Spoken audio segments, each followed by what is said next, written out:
تعالى آمين يا رب العالمين. وقال المصنف رحمه الله تعالى ونفعنا به وبعلومه في الدارين آمين. قال النبي صلى الله عليه وصحبه وسلم يا علي إذا تصدقت فتصدق بأحسن ما عندك فإن صدقة لقمة من الحلال أحب إلى الله من 100 مثقال من حرام وصدقة تقدمها قبل موتك أفضل من 100 مثقال يتصدقون بها بعد موتك. قال الله تعالى يوم ينظر المرء ما قدمت يده. Ayyuhal muhtaramun, hadirin hadirat muslimin wal muslimat yang dirahmati oleh Allah. Alhamdulillah, segala puji bagi Allah Subhanahu wa taala.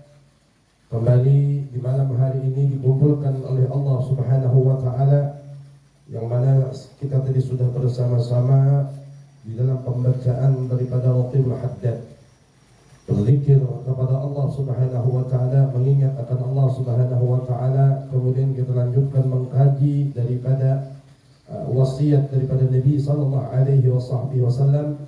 Maka semoga Allah Subhanahu wa taala, sebagaimana di saat ini kita mengingatnya, semoga Allah pun ingin mengingat kepada kita, dan apa yang kita kaji daripada wasiat Nabi Muhammad kita bisa mengamalkan dalam kehidupan kita sehari-hari. Amin ya rabbal alamin. Halaman 27, hadis yang ke-13 ya. Sambungannya ya. Nabi SAW tadi menyatakan idza tasaddaqta ya Ali, idza tasaddaqta fatasaddaq bi ahsani ma indaka. Kata Rasulullah, wahai Ali, jika kamu bersedekah, apabila kamu bersedekah, idza tasaddaqta fatasaddaq, maka bersedekahlah bi ahsani, dengan sesuatu yang baik, ma indaka, daripada apa yang ada pada diri engkau. Artinya di sini kita kebanyakan sedekah itu pasti barang bekas, jarang barang bagus. Jangan kambian ulun lagi kadang-kadang barang yang bekas dijual orang. Artinya ini bahasanya teguran. Kita kadang-kala mohon maaf beli rambutan yang manis, yang koyakan dimakan, yang masam dan taruh ada mertua, kasihan mertua mencret. Baju begitu juga, kadang-kala baju yang bagus yang kita sukai kita pakai, yang sudah enggak kepake, yang sudah bolong baru kasihkan ke orang. Di sini kalau kita diperintah oleh Nabi, bersedekahlah dengan harta yang paling bagus.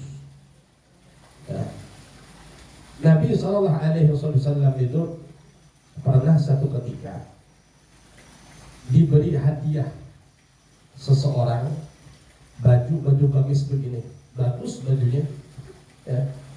Dan Nabi SAW pernah memakai, setelah dipakai disimpan sama Nabi.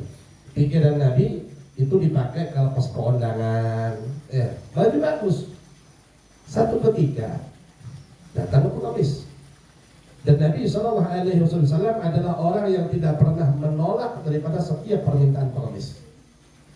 Ya, kalau memang tidak ada, beliau akan pinjam ke sahabat atau perintahkan datang kepada putrinya Sayyidatina Fatimah. Sehingga Nabi SAW di saat pengemis tadi datang, maka Rasulullah memerintahkan Sayyidina Bilal ibn Rabah. Kata Rasulullah, wahai Bilal, engkau ke rumah, bilang sama Aisyah, ambilkan baju yang baru dikasihkan orang. Berangkat Sayyidina Bilal, kemudian menyampaikan apa yang diinginkan oleh Rasulullah kepada Sayyidatina Aisyah. Sayyidatina Aisyah pun paham, ini pasti Rasulullah mau ngasihkan baju ini sama orang. Kata Sayyidina Aisyah bilang sama Rasulullah, ini baju dipakai biasanya buat dipakai hadiah dari orang, dan bagus kalau dipakai untuk kondangan, hajatan, undangan orang, bukan pakaian hari-hari. Kalau dikasihkan bagaimana lagi? Tapi tetap karena perintah Rasulullah dikasihkan itu baju. Kemudian apa kata Rasulullah kepada pengemis? Ini baju, aku tidak punya uang, kata Rasulullah. Yang ada ini baju, di antara baju yang paling bagus yang aku miliki. Pemberian dari orang. Baju yang paling bagus yang aku miliki. Kau ambil, engkau jual, uangnya engkau gunakan untuk dirimu dan keluarga kau. Pergilah pengemis ini ke pasar. Kemudian dia umumkan sama orang-orang yang ada di pasar. Dia bilang lelang, lelang, lelang. Siapa yang mau bajunya Rasulullah, harga tertinggi, angkut. Dilelang sama dia. Bukan dijual, sekedar dijual, enggak, dilelang. Akhirnya di dalam proses seperti itu mendengarlah seseorang yang kaya, seorang yang buta. Dia bilang kepada budaknya, apa benar yang aku dengar ini bahwasanya ada orang yang mau melelang bajunya Nabi? Kata si budaknya, iya wahai Tuhan, kayaknya pengemis baru diberi Nabi SAW bajunya oleh Rasulullah. Nah baju itu kayaknya mau dijual sama dia. Kata si orang kaya yang buta ini, dia bilang, bagaimana caranya engkau tawar itu baju seharga berapapun? Apabila engkau mendapatkan baju itu, maka dirimu akan aku merdekakan. Berapapun permintaan dari si pengemis itu, aku akan membayarnya. Pergi ke sana. Berangkat ke budak, lelang. Orang dengar bajunya Rasulullah, jangankan bajunya Rasulullah, ya bajunya ulama saja itu harganya mahal. Ya, saking ingin keberkahan dari ulama atau dari orang soleh. Nah ini Nabi SAW, apalagi itu baju pernah dipakai Nabi, otomatis itu baju pernah bersentuhan kulit dengan Nabi SAW. Ya. Setelah itu berangkat tuh budak, dimodalin sama majikannya uang ribuan dinar sama yang buta. Bawa uang ini, tawar seberapapun. Pokoknya baju itu harus kau dapatkan. Ditawar ya akhirnya didapatkan karena harga paling tertinggi.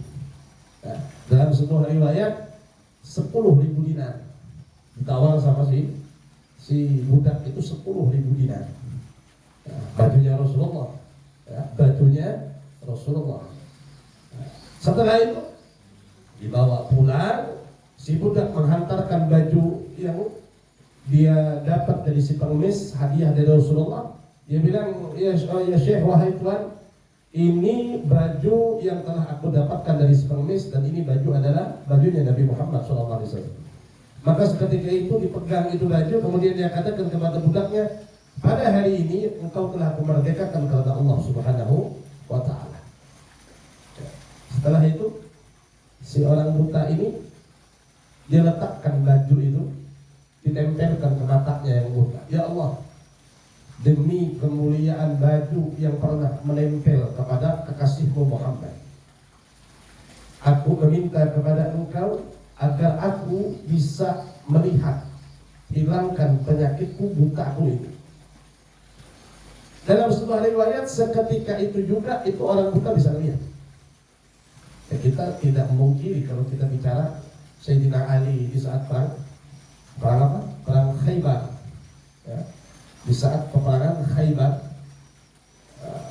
itu Sayyidina Ali itu lagi sakit mata. Lagi sakit mata karena waktu perang Khaybar itu ada terjadi kekalahan, ya, tetapi tidak kekalahan mutlak, susah untuk menembus pertahanan musuh. Maka Rasulullah mengatakan besok kepemimpinan perang akan diserahkan kepada orang yang dicintai oleh Allah dan Rasulnya, dan ia pun cinta kepada Allah dan Rasulnya. Besok harinya setelah ba'da subuh, semua sahabat berharap mereka jadi pemimpin pada saat itu. Karena apa? Kalimatnya yang dicintai oleh Allah dan Rasulnya. Ternyata panji itu, kepemimpinan itu diserahkan kepada Sayyidina Ali, dan pada saat itu Sayyidina Ali lagi sakit mata. Kata Sayyidina Ali, ya Rasulullah, saya ini lagi sakit mata. Bagaimana mungkin memimpin dalam sebuah peperangan dalam keadaan mata yang nggak bisa lihat? Seketika itu Rasulullah meludahi. Ludahnya Rasulullah baik. Kalau ludahnya kita bahaya titanus. Diludahin sama Rasulullah SAW matanya Sayyidina Ali, maka seketika itu juga mata Sayyidina Ali penyakitnya hilang. Bahkan Sayyidina Ali mengatakan, demi Allah, setelah diludahi oleh Rasulullah, mataku, pandanganku lebih jernih daripada sebelumnya. Jadi bahasanya ibarat kata yang awalnya berkacamata bisa ada berkacamata lagi, karena jelas itu dari berkahnya Nabi SAW.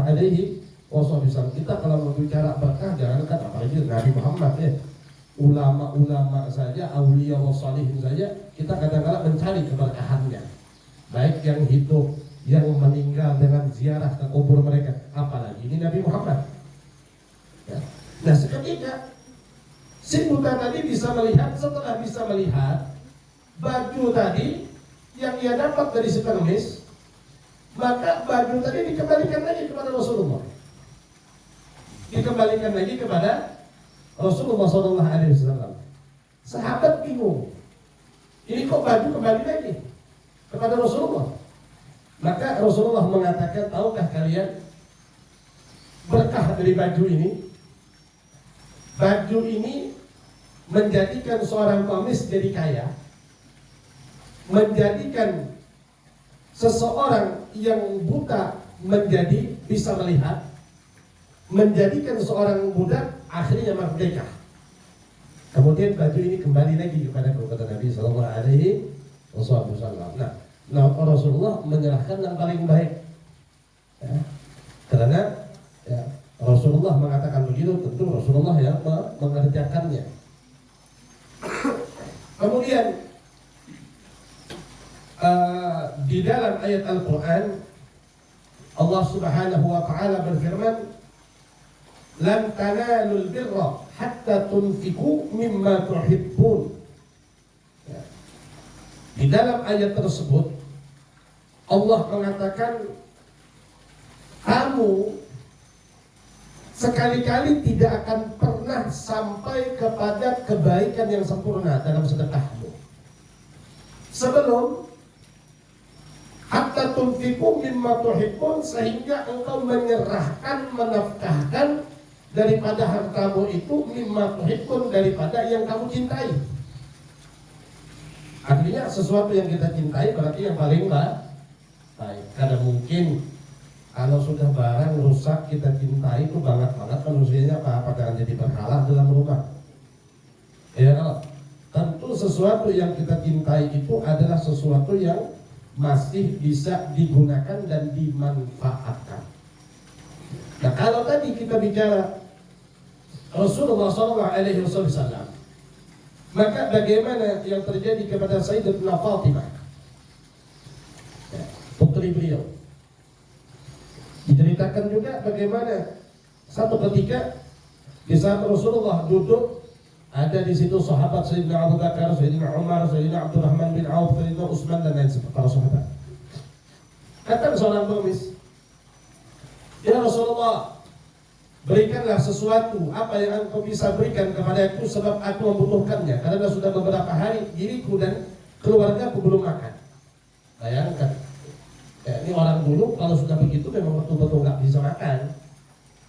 Orang zaman Nabi itu kalau sudah ngomong begitu betul-betul memang nggak makan. Kalau orang sekarang celamitannya minta ampun, kulkas masih ada dalam rumah tetap dia minta-minta. Apalagi nih para korban banyak. Nah setelah itu, pada saat itu ada sahabat, orang-orang kaya ada, Abdurrahman bin Auf ada, Sayyidina Utsman ada. Rasulullah tidak, pada saat itu Rasulullah juga nggak punya duit. Ya. Rasulullah tidak meminta kepada sahabat untuk menyerahkan harta, tapi Rasulullah perintahkan kepada pengemis tadi, "Wahai fulan, engkau pergi ke rumah Fatimah, anakku, putriku, Engkau bilang kepadanya bahwasanya engkau diutus oleh Muhammad ayahnya. Pergi itu pengemis ke rumah Sayyidatuna Fatimah. Sampai di rumah Sayyidatuna Fatimah, si pengemis mengatakan, wahai Fatimah binti Rasulullah, aku datang diutus oleh ayahmu, diperintahkan oleh ayahmu untuk datang kepada engkau agar kiranya engkau bisa memberikan sesuatu yang bisa aku manfaatkan, aku gunakan untuk diriku dan keluargaku. Karena sesungguhnya aku dan keluargaku sudah beberapa hari tidak makan.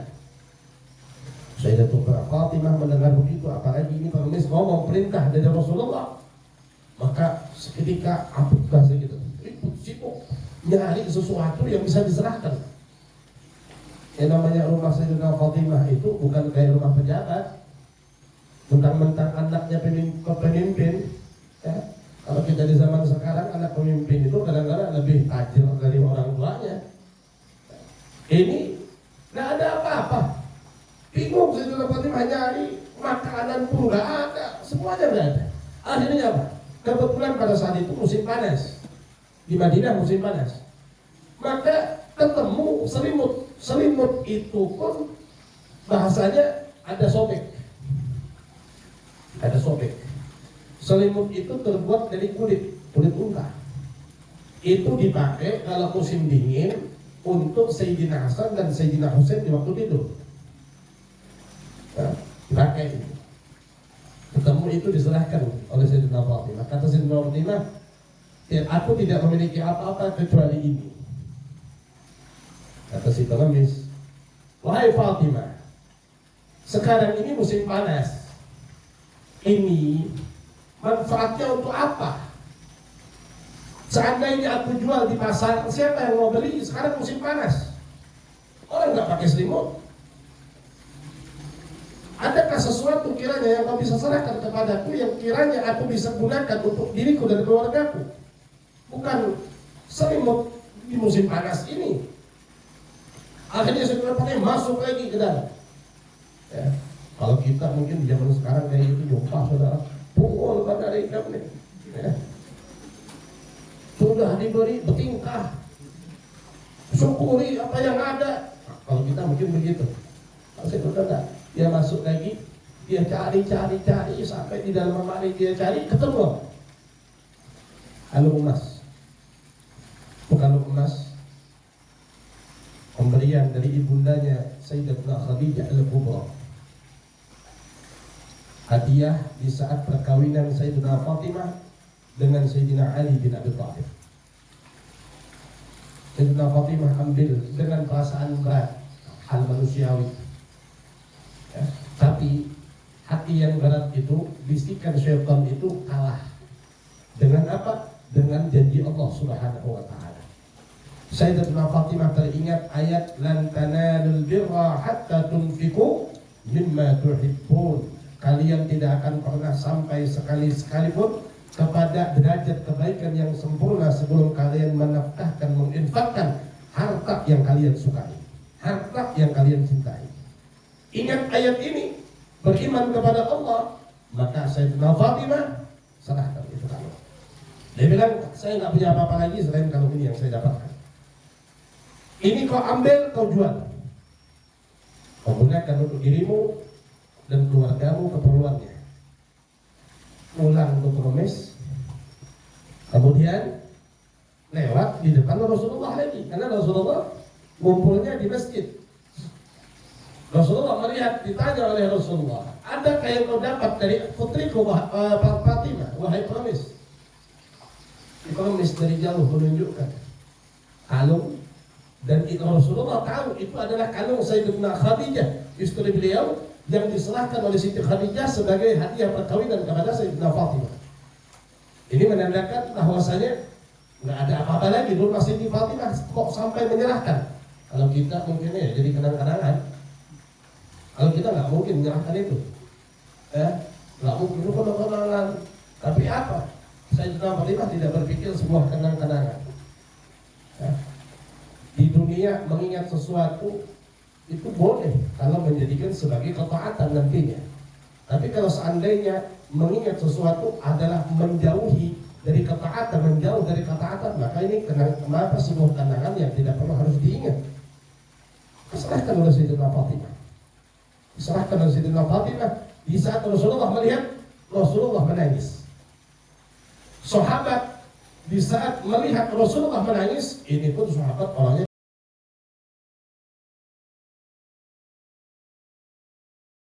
bukan karena hartanya hilang atau harta anaknya hilang, enggak. Di saat ditanya Rasulullah, kenapa kau menangis?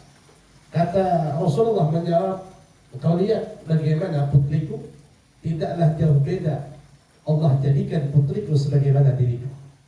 Artinya perbuatan yang dilakukan oleh Sayyidatina Fatimah mengikuti daripada perbuatan ayahnya, yaitu Rasulullah Shallallahu Alaihi Wasallam. Melihat itu, disinilah sahabat ingin mencuri bagaimana hal itu bisa menyenangkan hati Nabi Muhammad Shallallahu Alaihi Wasallam. Sayyidina Abdurrahman bin Auf seketika, sini kau, kata dia, panggil ke bawah.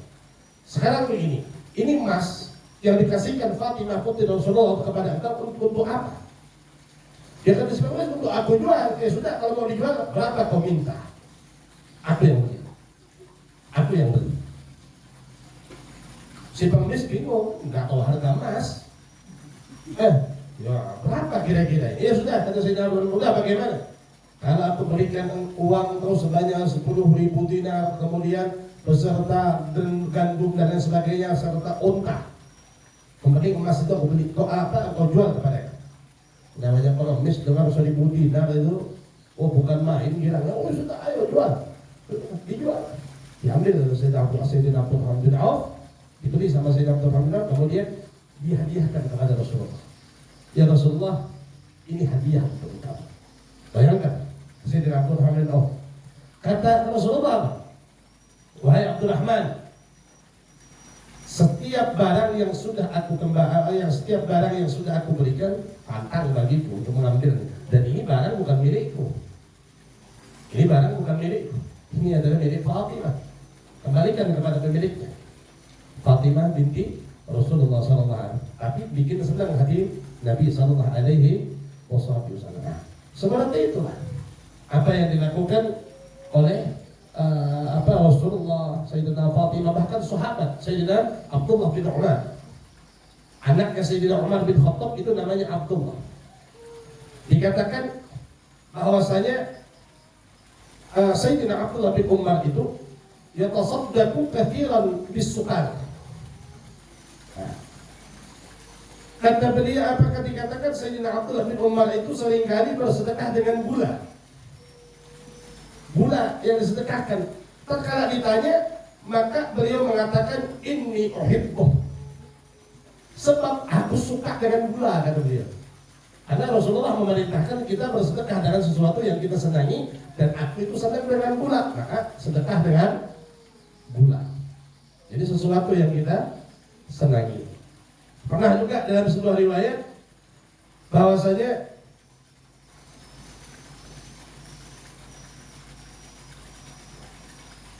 Sayyidina Abdullah bin Umar ini betul-betul ingin ittiba, mengikut kepada Rasulullah. Sehingga dalam sebuah riwayat dikatakan beliau itu bersedekah dengan harta yang disukai dan disenanginya. Jadi apapun yang disukai, disenanginya, beliau sedekahkan langsung. Kalau kita kan sesuatu benda, harta yang kita sukai, yang kita senangi, semakin berat untuk melepasnya. Walamma arafa arqa'uhu minhu dhalika kanu yuqabbiluna ala ta'ati wa yulazimuna al-masjida la yu'tiqahum. Maka ketika budak-budak Sayyidina Umar ini, Sayyidina Abdullah bin Umar ini, Sayyidina Abdullah bin Umar ini banyak budaknya. Nah, ketika budak-budaknya itu mengetahui bahwasanya kebiasaan Sayyidina Abdullah bin Umar itu adalah mensedekahkan, menginfakkan harta yang disukainya, maka mereka itu, para budak-budak tadi, melakukan ketaatan kepada Sayyidina Abdullah bin Umar. Jadi budak-budak ini mengambil hati Sayyidina Abdullah bin Umar. Dengan apa? Dengan taat kepada Abdullah bin Umar. Kemudian wa yulazimuna al-masjidah, kemudian melazimkan ke masjid, ibadah di masjid, sehingga Sayyidina Abdullah bin Umar ini suka sama budaknya. Tujuan budak-budak itu berbuat itu bukan lillahi ta'ala, tapi tujuannya apa? Adalah la yu'tiqahum, agar mereka dimerdekakan oleh Sayyidina Abdullah bin Umar. Nah, maka tatkala Sayyidina Abdullah bin Umar tadi suka dengan salah satu di antara budaknya, maka Sayyidina Abdullah bin Umar memerdekakannya. Merdeka engkau karena Allah. Maka berkata Asim bin Muhammad, keponakannya Abdullah bin Umar ini, dia mengatakan innahum yakhda'unaka, wahai paman, mereka itu melakukan perbuatan itu bukan karena Allah, tapi mereka ingin dimerdekakan dari engkau. Mereka ini menipu, kata Sayyidina Abdullah bin Umar kepada ponakannya. Apa jawaban oleh Sayyidina Abdullah bin Umar? Man khada'ana billah nakhda'na lahu. Barang siapa menipu kami dengan Allah, maka kami telah tertipu untuk Allah. Maksudnya, kalau ini menipu, kalau mereka menipu, ya biarlah mereka menipu. Menipu mereka, biarlah mereka menipu tadi. Artinya kita yang tertipu karena Allah Subhanahu wa ta'ala, bukan karena yang lain. Mereka itu menipu karena apa? Kita tertipu karena Allah Subhanahu wa ta'ala. Urusannya dia. Urusan saya tetap dalam ketaatan. Tidak sedikit pun menjadikan hal itu merubah daripada sikap atau perlakuan Sayyidina Abdullah bin Umar. Nah, pernah juga satu ketika wakana indahu jariyatun yuhibbuha, dan ia memiliki seorang budak perempuan jariyah. Jariyah ini karena di zaman Rasulullah itu seorang budak perempuan yang bisa dinikahi, digauli. Ya, boleh digauli. Jariyah, seorang perempuan. Faqala laha, dan Sayyidina Abdullah berkata kepada si perempuan jariyah tadi, inni sami'tu Allah Ta'ala yaqulu lan tanalul birra hatta tunfiqu mimma tuhibbun. Ayat Al-Qur'an. Kata Sayyidina Abdullah bin Umar, sesungguhnya aku telah mendengar firman Allah, kamu sekali-kali tidak akan pernah sampai kepada derajat atau kebaikan yang sempurna sebelum kamu menafkahkan sebagian harta yang kamu sukai atau kamu cintai. Maka setelah itu fadhabi, maka pergilah fa anti burratun liwajhillahi ta'ala. Maka kata Sayyidina Abdullah bin Umar, maka pergilah engkau wahai jariyah, budak perempuan, saat ini merdeka karena Allah. Kemudian ankahuha nafi'an. Bahkan Sayyidina Abdullah itu menikahkan budak perempuannya tadi yang ia merdekakan dengan budak yang laki-laki. Ada namanya Nafi'. Nafi' ini salah satu di antara periwayat jalur daripada sanad ilmu hadis, ilmu fikih.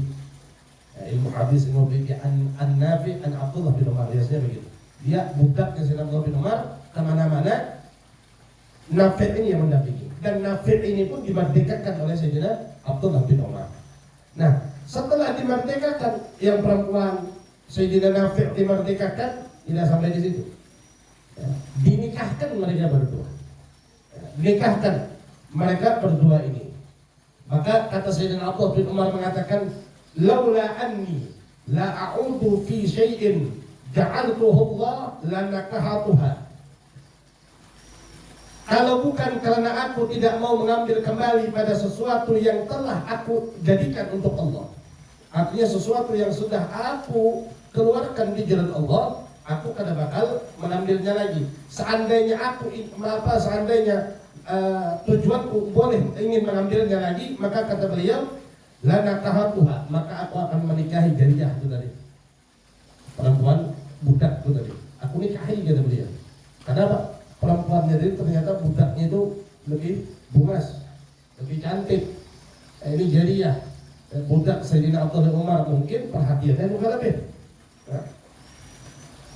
Wa kana Nafi'un hadza raqiqahu.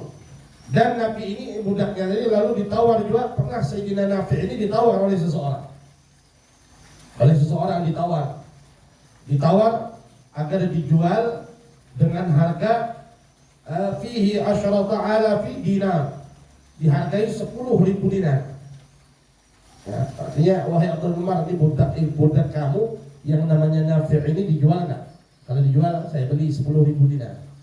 Ya, maka dikatakan fama tantadir an tabi', apa yang kau tunggu untuk menjualnya? 10.000 dinar nih. Untungnya gede, untungnya besar.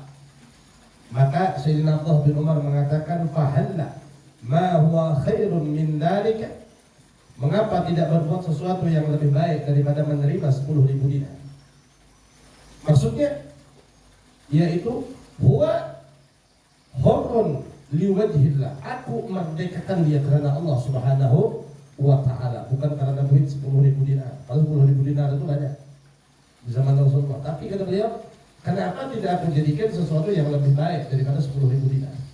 Dengan apa? Dengan dimerdekakan karena Allah Subhanahu wa ta'ala. Nah, itu di antara hal-hal yang dikatakan oleh Nabi, idza tasaddaqta fatasaddaq bi ahsani ma indaka. Bersedekahlah dengan harta yang paling baik. Fa in sadaqata luqmatin, ya kembali ke hadisnya yang awal. Fa in sadaqata luqmatin min halalin ahabbu ila Allah ta'ala min mi'ati mithqalin min haramin. Sesungguhnya sesuap sedekah dari barang yang halal, artinya membeli sedekah dari barang yang halal, entah itu makanan atau itu benda yang bisa dijual tadi, kemudian disuap untuk dimakan, maka ahabbu ilallah, itu lebih dicintai oleh Allah min mi'ati mithqalin min haramin, daripada 100 sedekah yang diberikan dengan barang yang haram. Hendak bersedekah tapi dari hasil yang haram,